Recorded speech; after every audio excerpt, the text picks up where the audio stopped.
आगे पीछे कर सकते हैं, बट यहां से सीक्वेंस नहीं छेड़ना कि आपने गुड्स पहले बेची हैं या नहीं बेची और आप कमीशन दे रहे हैं कंसाइनी को, ऐसा नहीं। पहले गुड्स सेल होंगी तो तब आप कमीशन कंसाइनी को अदा करने के काबिल होंगे या आपके ज़िम्मे अदा या वाजिबुल अदा होगा। तो कमीशन पेएबल टू कंसाइनी, अब आप कंसाइनी जो है आपकी गुड्स के बेचने के बदले में आपसे क्या लेना चाह रहा है, कमीशन लेना चाह रहा है, तो आप अपनी बुक में उसके कमीशन की वही एंट्री करेंगे जो उसके एक्सपेंस की एंट्री होती है। मसलन क्या कि commission payable to consignee, consignment हमारा एक्सपेंस है ना कमीशन उसका, तो हम एक्सपेंस को डेबिट करेंगे, बढ़ाएंगे तो एक्सपेंस बढ़ेगा, तो कंसाइनमेंट अकाउंट डेबिट, क्योंकि एक्सपेंस हम किस में डालते हैं, कंसाइनमेंट में डालते हैं। कंसाइनमेंट दोबारा डेबिट हो रहा है क्योंकि हमारा एक्सपेंस इंक्रीज हो रहा है। और क्यों डेबिट हो रहा है, क्योंकि कंसाइनी देखिए एंट्री हो सकती थी commission to consignee, commission expense है, देना किसको है, कंसाइनी को, बट हमने कमीशन किस में काउंट करना है, कंसाइनमेंट। क्यों, क्योंकि वो कमीशन कंसाइनमेंट की वजह से दिया जा रहा है, तो कंसाइनमेंट अकाउंट डेबिट। और चूंकि पैसे अभी देने हैं कंसाइनी को, तो लायबिलिटी है हमारी, जब तक अदा नहीं करते तब तक हमारी जिम्मेदारी। अच्छा, ऐसा होगा कि लाजमी नहीं है सारी गुड्स सेल आउट हो जाएं, मोस्ट ऑफ द टाइम काफ़ी सारी जो है गुड्स बिकने से रह जाती हैं at the end of the term. तो कंसाइनर को बता दिया जाता है कि इतनी इतनी चीज़ें सेल हो गई हैं, इतनी इतनी चीज़ें रिमेनिंग हैं। कंसाइनी क्या करता है, कंसाइनर को बताता है, तो कंसाइनर अपनी बुक में एक अनसोल्ड स्टॉक की जनरल एंट्री पास करता है, जिसके लिए वो डेबिट करता है। देखें, जब कंसाइनमेंट भेजी थी तो उस टाइम कंसाइनमेंट को डेबिट किया था, गुड्स को क्रेडिट किया। आज उन कंसाइनमेंट में से कुछ चीज़ें बिक गई हैं, कुछ चीज़ें बच के स्टॉक में चली गई हैं, तो हम अनसोल्ड स्टॉक जो कि अभी बिकने वाला नहीं है उसको डेबिट करेंगे। Stock is our asset, asset increase debit. और पहले वो चीज़ें कंसाइनमेंट में थी, अब वो कंसाइनमेंट से स्टॉक में चली गई हैं, तो कंसाइनमेंट एक्सपेंस या एसेट जो भी है, मैंने उधर भी बताया था एक्सपेंस भी काउंट कर सकते हैं एसेट भी, तो डिक्रीज और consignment stock account debit increase. अच्छा, वैल्यूएशन एक इंपॉर्टेंट टॉपिक है। अनसोल्ड स्टॉक की एंट्री में अमाउंट लिखने के लिए उसकी वैल्यूएशन करना, उसकी कॉस्ट को, अनसोल्ड स्टॉक की कॉस्ट को काउंट करना इज एन इंपॉर्टेंट टास्क। ये बड़ा ज़रूरी काम है। क्या, कैसे आप अनसोल्ड स्टॉक की वैल्यूएशन कैसे करते हैं? अनसोल्ड स्टॉक की वैल्यूएशन ऐसे होगी बच्चों कि हम उसकी एक वर्किंग करेंगे, वर्किंग में, वर्किंग नोट्स में जाके हम उसकी वर्किंग करेंगे। क्या करेंगे?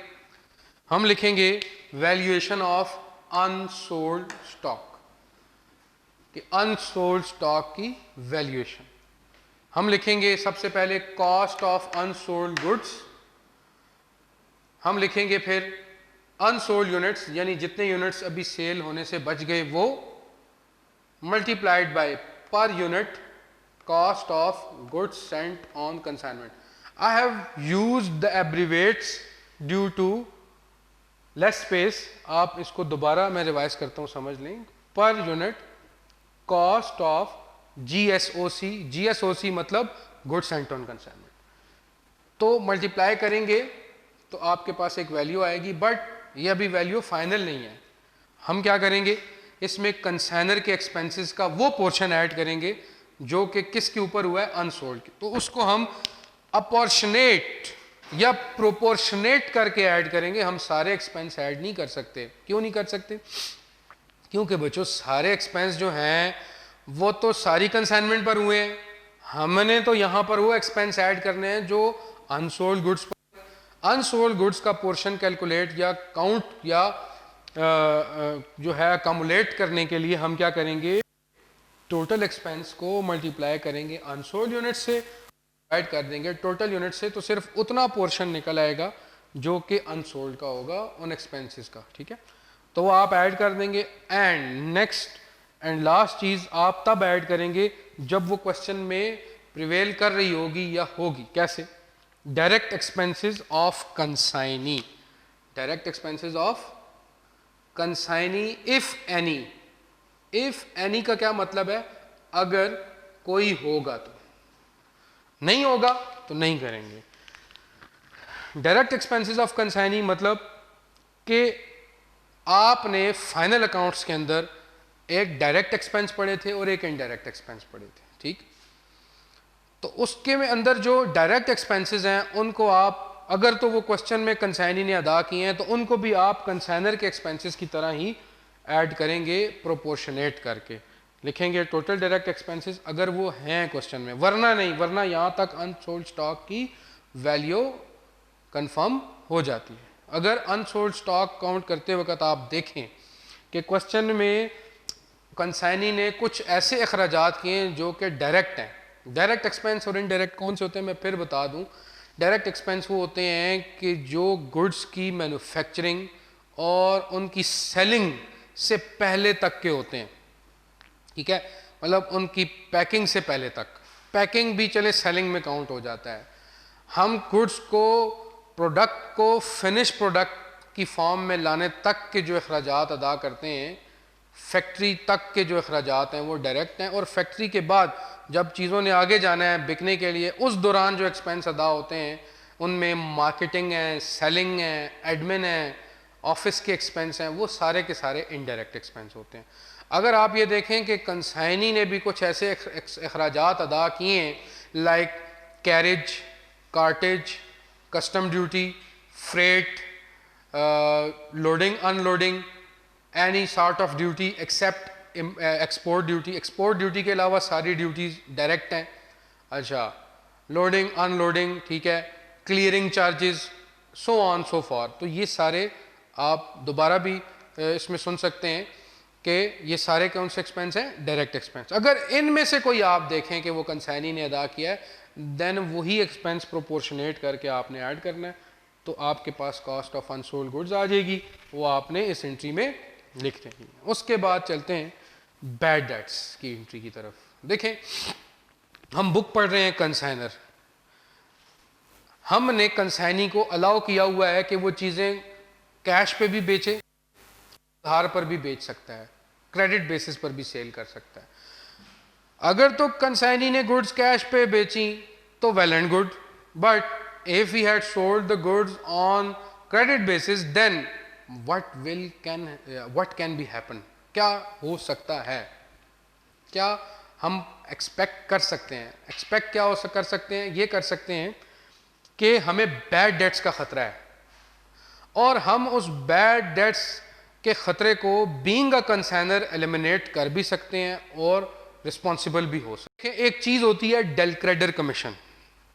डेल क्रेडिटर कमीशन क्या है?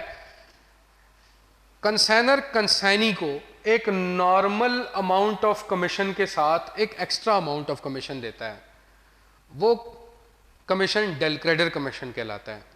कंसाइनर कंसाइनी को कहता है कि अगर बैड डेट्स हो गए तो उनके जिम्मेदार आप होंगे, क्योंकि मैंने आपको नॉर्मल कमीशन के साथ डेल क्रेडिटर कमीशन भी अदा किया है।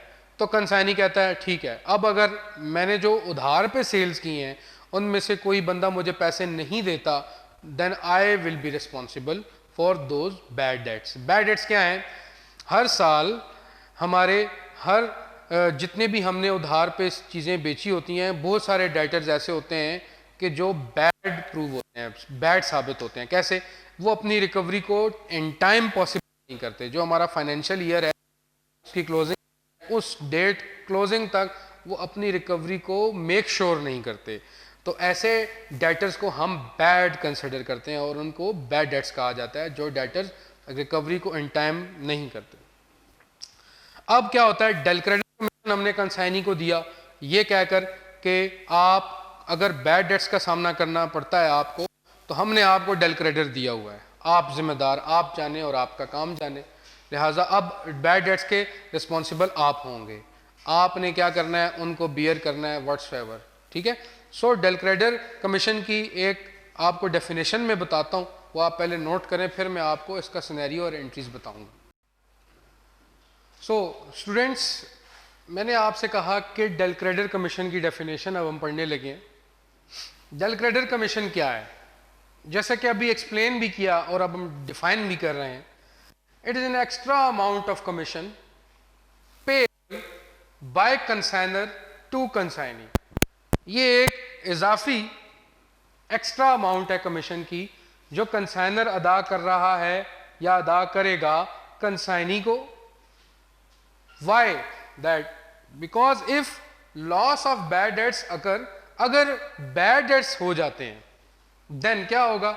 इट वुड बी या दोज वुड बी पेड और बेयर्ड बाय द कंसाइनी। अगर बैड डेट्स हो जाते हैं तो वो कौन बियर करेगा, कौन जिम्मेदार होगा? कंसाइनी होगा। क्यों? क्योंकि कंसाइनर ने कंसाइनी को एक्स्ट्रा अमाउंट ऑफ कमीशन अदा की हुई है। तो इस सिनेरियो में हम अगर जनरल एंट्रीज को देखें तो हम देखते हैं कि if del creditor commission paid by consignor, अगर डेल क्रेडिटर कमीशन कंसाइनर को, कंसाइनर ने अदा किया है कंसाइनी को, तो वो अपनी बुक में फिर कोई एंट्री पास नहीं करेगा। क्यों नहीं करेगा? क्योंकि वो बैड डेट्स का जिम्मेदार ही नहीं है, रिस्पॉन्सिबल ही नहीं है। वाई? क्योंकि उसने डेल क्रेडिटर कमीशन पे किया है। And if del creditor commission is not paid by the consignor, then अगर उसने डेल क्रेडिटर कमीशन अदा नहीं किया देन क्या होगा? कंसाइनमेंट अकाउंट टू कंसाइनी की एक जनरल एंट्री हम पास करेंगे। इसमें हमने कंसाइनमेंट को ये इसलिए डेबिट किया कि अब वो बैड डेट्स, उन बैड डेट्स का जिम्मेदार कंसाइनर है। वो कहेगा मेरे एक्सपेंसेस इंक्रीज हो गए, क्योंकि उसके सारे एक्सपेंसेस किस में काउंट होते हैं मैं फिर बता रहा हूँ, कंसाइनमेंट में। बैड डेट्स भी एक्सपेंस है, लेकिन एक्सपेंस की जगह डेबिट हमने उनका नाम नहीं बल्कि कंसाइनमेंट को करना है। कंसाइनमेंट एक्सपेंस डेबिट हो गया और कंसाइनी ने वो पैसे अब हमें नहीं देने, क्योंकि जब हम चीज़ें बेची थी कंसाइनी ने, हमने एंट्री की थी कंसाइनी टू कंसाइनमेंट। वहाँ पर कंसाइनी हमारा उन चीज़ों का रिस्पॉन्सिबल था पैसे वापस करने का।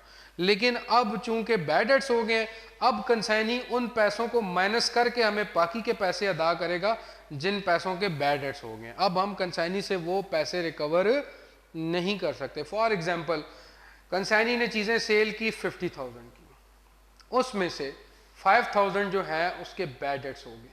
पहले हमने एंट्री में लिखा था कंसाइनी टू कंसाइनमेंट 50,000, लेकिन जब बैड डेट्स हुए तो अब हम मजबूर हैं कि हम उसके 5,000 जो वो अदा नहीं कर सकता वो माइनस कर दें उसकी 50,000 की अमाउंट में से। तो कंसाइनी को हम क्रेडिट एंट्री देंगे 5,000 rupees due to bad debts. ठीक है, नेक्स्ट चाहते हैं जी एबनॉर्मल लॉस। देखें, जब भी गुड्स एक जगह से दूसरी जगह जाती हैं तो उनके लॉस होने का चांस भी अपनी जगह पे शामिल होता है। ठीक है, और लॉसेस जो हैं वो दो तरह के होते हैं, एक नॉर्मल और एक एबनॉर्मल लॉस। नॉर्मल लॉस हम क्या कहते हैं कि देखें, ऐसा लॉस कि जो हमारी कोशिशों के बावजूद भी हम उसको रोक ना सकें, ख़त्म ना कर सकें, हमारे बस में ना हो, हमारी उसकी रीच से बाहर हो वो लॉस, यानी कि हम उसको रोक नहीं सकते, वो नॉर्मल लॉस होता है। ठीक है, लिहाजा अकाउंटिंग ने उसकी कोई एंट्री ट्रीटमेंट नहीं बताई बल्कि उसको एडजस्ट करने का तरीका सिखाया है, जो लेटर ऑन हम क्वेश्चन में जब उसको देखेंगे तो हम तभी उसकी वर्किंग और तरीकाकार उसको एडजस्ट करने का सीखेंगे। बट एबनॉर्मल लॉस ऐसा है कि जो हमारी नेग्लिजेंस, इग्नोरेंस की वजह से हो सकता है। नॉर्मल लॉस क्या था? Leakage, shrinkage, pilferage, normal damages of goods due to unavoidable reasons. But abnormal loss occurs या incur due to abnormal reasons, and abnormal reasons can be or must be due to the negligence of human being। यानी ऐसा loss जो हमारे पहुंच में था कि हम उसको रोक सकते थे, हम अवॉइड कर सकते थे, बट वो नहीं हुआ, तो ऐसा लॉस एबनॉर्मल लॉस होगा। और जब भी गुड्स को एबनॉर्मल लॉस होगा तो वो चूंकि वैल्यू में भी बड़ा होगा, क्वांटिटी में भी ज़्यादा होगा, तो उसकी अकाउंटिंग ट्रीटमेंट भी होगी, सिर्फ एडजस्टमेंट नहीं होगी। सबसे पहले तो हम गुड्स को जब भिजवा रहे होते हैं तो हमने देखना है कि अगर तो हमने उन गुड्स की इंश्योरेंस कराई हुई है तो हमारा कंपनी से जो एग्रीमेंट है आया, कंपनी हमें उसकी कोई इंडेमनिटी देती है नहीं देती। अगर देती है तो दी, उसने दे दी, नहीं देती तो हमने मतलब है या तो कराई नहीं या हम उसको इंडेमनीफाई करने वाले नहीं हैं। But most of the cases में देखा जाता है कि गुड्स को इंश्योर कराया जाता है। लिहाजा जब भी गुड्स का एबनॉर्मल लॉस होता है तो हम अपनी बुक में डेबिट करते हैं इंश्योरेंस कंपनी को, जो कि क्लेम देगी हमारा एबनॉर्मल लॉस ऑफ गुड्स का। अब हमें वो क्लेम अदा करेगी तो हम अपने एसेट्स को क्या करेंगे, इंश्योरेंस कंपनी को डेबिट करेंगे। क्यों? क्योंकि वो अब उसके ज़िम्मे है हमारा क्लेम अदा करना, तो हम उसको अपना डेटर एसेट इंक्रीज करेंगे, डेटर काउंट करेंगे और हमारा एसेट इंक्रीज होगा, हम कहेंगे insurance company account is debited now. और वो गुड्स जो कि लॉस हो चुकी हैं वो पहले कंसाइनमेंट में थी, consignment to goods sent on consignment, यानी हमने कंसाइनमेंट भिजवाई, उनमें से जो गुड्स लॉस हो गई तो वो अब वो कंसाइनमेंट कम हो गई, हमारा एक एक्सपेंस कम हो गया। क्यों? क्योंकि वो गुड्स अब किसी काम की नहीं रही, ज़ाया हो गई, तो एक्सपेंस ने अपनी फॉर्म चेंज कर ली। ठीक है, जितनी तो रिकवरी इंश्योरेंस कंपनी ने दे दी उस लॉस के अगेंस्ट, जितना लॉस हमारी कंसाइनमेंट को जिसने कम कर दिया। देखें, कंसाइनमेंट कम हो रही है ना, बेचने के लिए भेजी लेकिन कम हो गई, ज़ाया हो गई, तो हमने कंसाइनमेंट को क्रेडिट कर दिया, ख़त्म हो गई। लेकिन अगर तो वो फुल इंश्योरेंस क्लेम हमें मिल रहा है तो हम डायरेक्ट एंट्री करेंगे insurance to consignment, insurance company to consignment. ठीक है, मोस्ट ऑफ द टाइम तो इंश्योरेंस कंपनी हमें क्लेम देती है, क्योंकि जब चीज़ें बिल्कुल नाकारा हो गई तो हम क्लेम पे डिपेंडेंट। अगर फिर भी हम देखते हैं कि उनका कोई सेकंड हैंड प्राइस हमें मिल जाएगी, वो एक अलग बात है। बट अगर हमें इंश्योरेंस कंपनी ने फुल क्लेम अदा नहीं किया तो जितना नहीं अदा किया वो किधर चला जाएगा, प्रॉफिट एंड लॉस अकाउंट के अंदर। और प्रॉफिट एंड लॉस मतलब हमें लॉस हो गया, इसलिए प्रॉफिट एंड लॉस अकाउंट को डेबिट करना पड़ा। And all expenses are, all losses are our expenses, and whenever expense is increase you will give a debit entry for them. और abnormal loss की भी valuation होती है, working होती है। वो कैसे होती है कि कॉस्ट ऑफ लॉस्ट गुड्स कैसे काउंट करेंगे। देखें, एबनॉर्मल लॉसेस दो तरह के होते हैं, एक ड्यूरिंग ट्रांजिट या इन ट्रांजिट। कंसाइनर ने कंसाइनी को गुड्स भिजवाई और रस्ते में कंसाइनी को पहुंचने से पहले पहले वो क्या हो गई, ज़ाया हो गई, ख़राब हो गई, तो कंसाइनी बाकी की शिपमेंट रिसीव करके उन पे अखराजात करेगा ना, फिर सारों पे तो नहीं करेगा। जो ज़ाया हुई हुई हैं वो पागल तो नहीं कि वो उनको भी क्या करेगा, अपने पास स्टोर करेगा, वो उनको ख़राब गुड्स में काउंट करेगा और उनको बेचेगा भी नहीं। ठीक, दूसरा जो एबनॉर्मल लॉस है वो क्या है, इन द स्टोरेज या गोडाउन ऑफ कंसाइनी। ठीक है, एबनॉर्मल लॉसेस दो तरह के होते हैं, एक abnormal loss in transit and in the godown of consignee. फर्क क्या है, इसकी वैल्यूएशन के दौरान हम सिर्फ एक चीज़ का ख्याल करना है, इसकी वैल्यूएशन बिल्कुल अनसोल्ड स्टॉक की तरह है। देखें जैसे नज़र आ रही है, वहाँ पर होता था अनसोल्ड यूनिट्स, यहाँ पर है lost units multiplied by per unit cost of goods sent on consignment. ठीक है, बाकी कंसाइनर के एक्सपेंसेस जैसे वहाँ ऐड होते थे वैसे ही यहाँ ऐड होंगे। फ़र्क ये था कि वहाँ total expense multiply by unsold divide by total था, यहाँ पर क्या है, लॉस्ट यूनिट्स बाय टोटल, यानी जितने लॉस्ट हुए हैं उनके ऊपर होने वाले एक्सपेंसेस काउंट। अब मैं आपको वजह बताता हूँ इन ट्रांजिट और in the godown of consignee में क्या फ़र्क है। देखिए, अगर इन ट्रांजिट थे लॉस अगर इन ट्रांजिट था तो कंसाइनी लॉस्ट गुड्स के ऊपर कोई एक्सपेंस नहीं करेगा, लिहाजा यहाँ पर वो ऐड नहीं होंगे। आपके कोर्स में इन ट्रांजिट ही लॉस है। ठीक है, लेकिन अगर यही लॉस हुआ होता है abnormal in the storage area of consignee, तो देन कंसाइनी के भी डायरेक्ट एक्सपेंसेस उसी तरह ऐड हो जाते जैसे अनसोल्ड स्टॉक में ऐड हुए। So thank you students, if you have any question or and query then you can ask in the comment section. Thank you.